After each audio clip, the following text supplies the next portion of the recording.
Bueno, hemen hau zuekin, aur aizkideok, lasai, ez dizuet txapa handi bat botatu. Gaur, egiten dira zuen gorazarrea pozarren hartzen dut.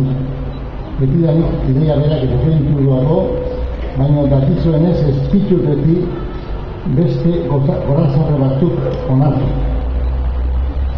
Orain, lagoita bat urte ditu adarik, bapatean batzuek asmoa harrigarretan funtzatuik jarraitzaile deial, bisa agertu nahi dute. Girezakan aspaldi Euskal Herria Euskaraz movimentua sortu denun, eta ezkenuen somatu erein noraino izango zen beharrezkoa. Joseba nire semeak ere lan gaitza egin zuen Euskal Herrien Euskarazko azeran sekretario gisa egon zen garaian.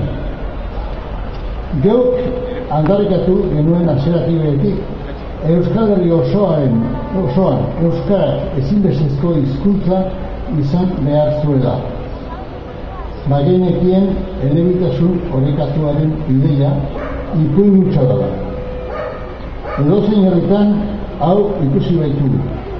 Hizkuntza bat gailentzen dira, eta beste guztiak espainola, frantsesa, ingelesa, bigarren mailan bereizten dira.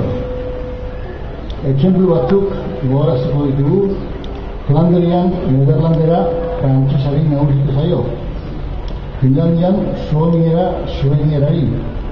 Magreben, arabiera, frantsesari. Quebecen, frantsesa, ingelesari. Eta beste amiz ditutan gauza gara. Euskal Herrian badakigu gauza bera lortu nahi dugula. Euskararentzat lehenengo maila ematea.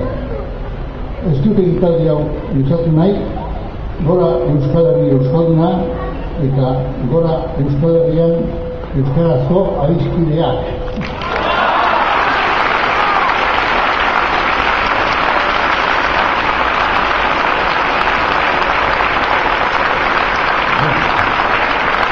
Muchas gracias.